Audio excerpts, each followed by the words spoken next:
goal established for the 2024 team. Finally. But there's some numbers that have to be achieved within that too, and that's where it gets a little bit more complicated than just go get them, boys, or go spend a bunch of money. Good morning to you. Good Tuesday morning. I'm Dejan Kovacevic of DK Pittsburgh Sports. This is Daily Shot of Pirates. It comes your way bright and early every weekday. If you're into football and or hockey, I also offer daily shots of Steelers and Penguins. Where you found this, Ben Cherington's meeting with the Pittsburgh media this morning. That's at 10:30 a.m. schedule on that. So you'll probably start seeing, hearing, or reading stuff out of there shortly thereafter on social media or over on our app. Don't expect anything super significant to emerge. He's already made his big statement. He's already, I don't know if he blurted it out. I don't know if he was told to say it. But he said it. He said that year 5 is the year. Well, he didn't use year 5. I do that. Next year is the year that the Pirates expect of themselves to be not only competitive, but also contending. That's going to be the way the roster is structured in the offseason.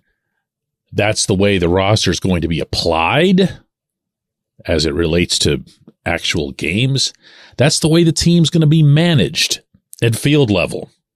No more experimentation, no more Josh Van Meters being stuck here or there as some sort of science projects.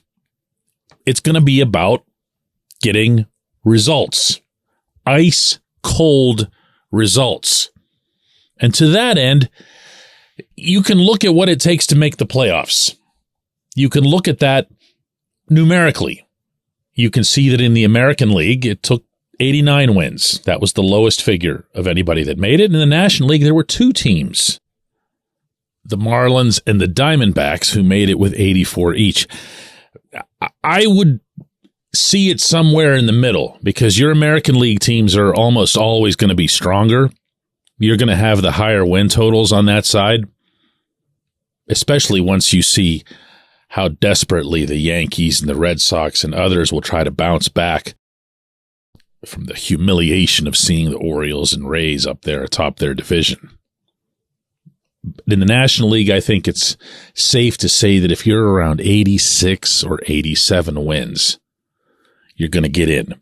I've said this for a long, long time regarding Major League Baseball, and I believe it to this day.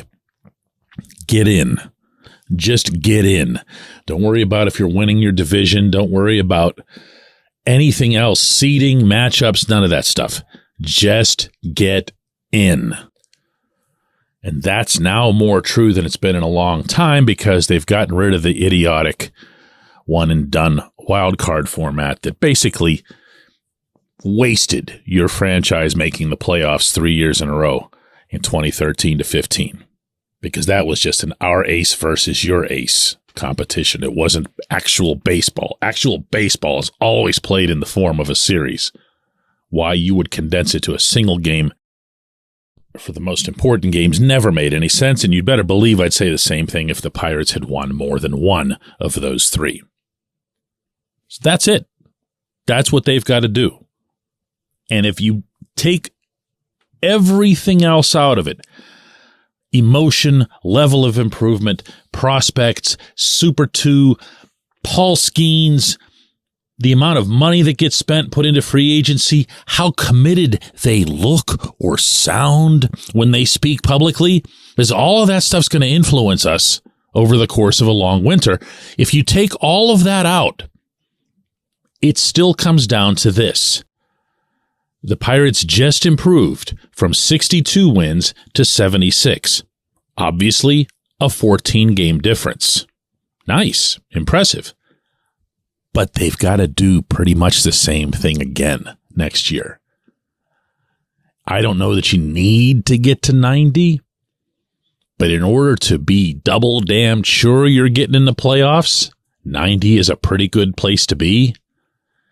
And to get from 76 to 90, yeah, these are 14 wins that are harder to pick up than the 14 that they just got.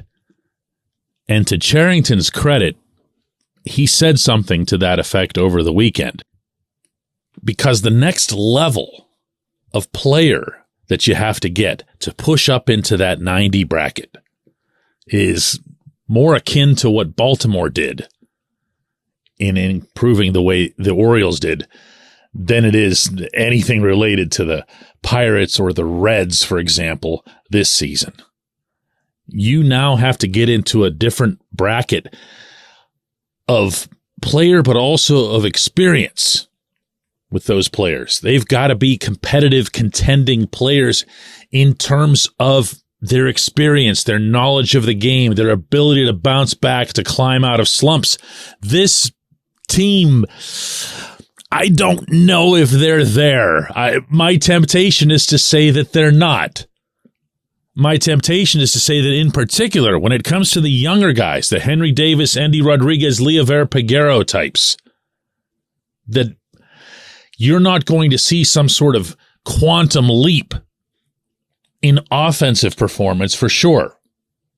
Maybe I'd feel differently with a different hitting coach, but they're coming back with the same guy. And I'll remind everybody that this second half that the Pirates just enjoyed, this decent, healthy second half that saw them play consistently above 500 ball, including against some of the better teams in the National League, that was built mostly on the guys in their mid to late 20s. Those were the people who carried this statistically. It wasn't the Henrys, the Endys, and the Leovers. They actually kind of dragged all three of them offensively. So yeah, we can all admonish Cherington and wave a finger at him and say, go get a right fielder, go get a first baseman, go get 2 starting pitchers. Spend whatever, we don't care. It all still kind of thumps out a little bit if the young guys don't really escalate. And I don't know that we're going to see that. Maybe we will. When we come back, J1Q. This portion of Daily Shot of Pirates is brought to you by our friends at North Shore Tavern that's directly across Federal Street from PNC Park. It's home of Steak on a Stone, an eating experience, underscoring the word experience. The steak is brought to you partially cooked on an 800-degree stone, and you do the rest. It's a ton of fun, it's a great meal, and it's a baseball atmosphere like no other in Pittsburgh. North Shore Tavern, right across Federal Street from PNC Park. Your front door, your car, your bike, your computer, your gun. Safety is a habit. Every day you lock and secure your home and everything you want to keep safe. Gun safety and responsible storage are no different and the best way to help prevent accidents, misuse, and theft. If you have a firearm, own it, respect it, and secure it. Visit ProjectChildSafe.org. Brought to you by the National Shooting Sports Foundation and the Bureau of Justice Assistance.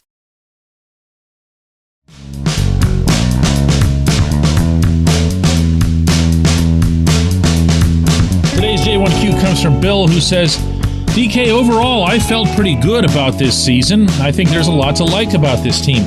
Do you really feel as though management will go out and spend money on filling holes in the lineup in the rotation? No need to sugarcoat the answer.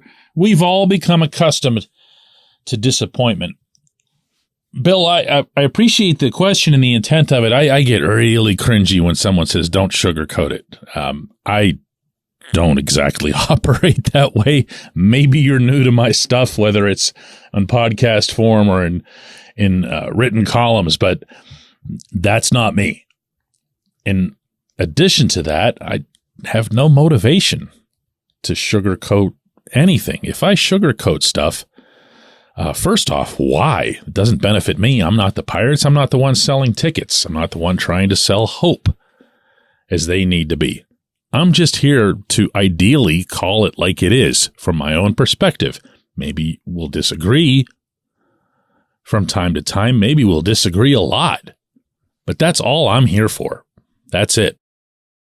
As far as the money goes, I'm on record as saying I believe and I mean strongly, that the Pirates need to authorize Cherington to spend up to $100 million if that happens to be his baseball choice for the coming season.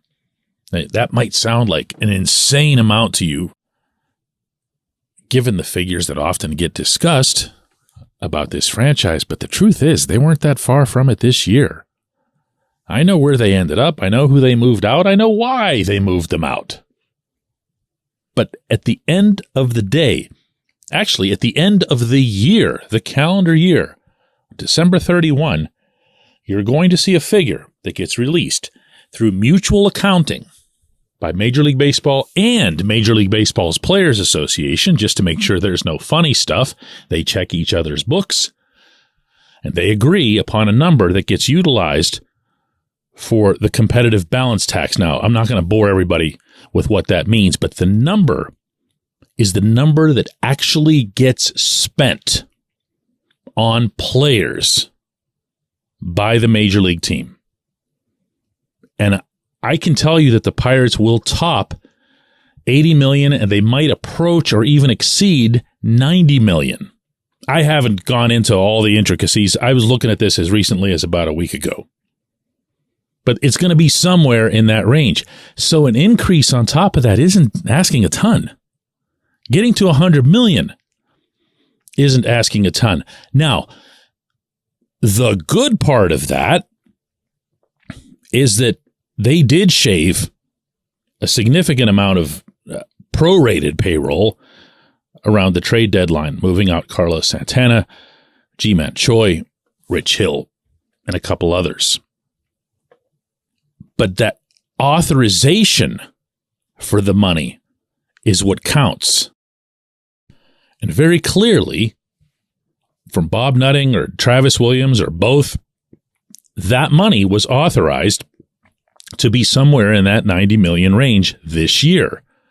What the collective payroll was of the team that they sent out onto the field over the weekend against the Marlins doesn't mean a thing.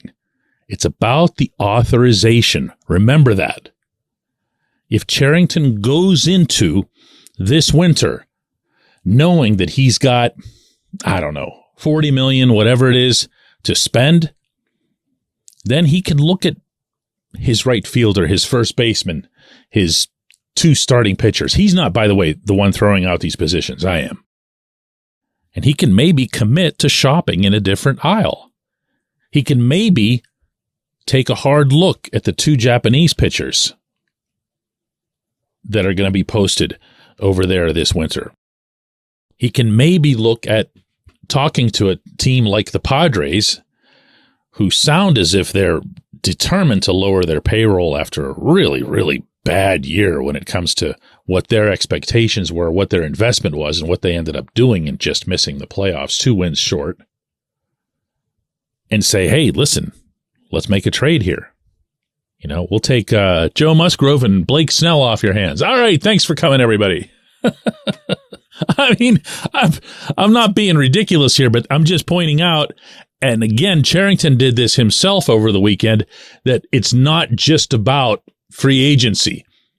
It's not just about the market has opened and here are all the big names and the Pirates are in the mix. That's not going to happen. That's not going to happen. Not with the biggest of the big names. It'd actually be a waste of their time if they were in that, because they would get in, they would make what they consider to be their best, highest offer, and the other team or other teams will just say, okay, we'll just top that by $10 million. And then that's it, and then they're out, and then you wasted everybody's time. This way, you can kind of set a more realistic but higher goal for what you want to do with player acquisition. I appreciate the question. I appreciate everyone listening to Daily Shot of Pirates. We're going to do another one of these tomorrow.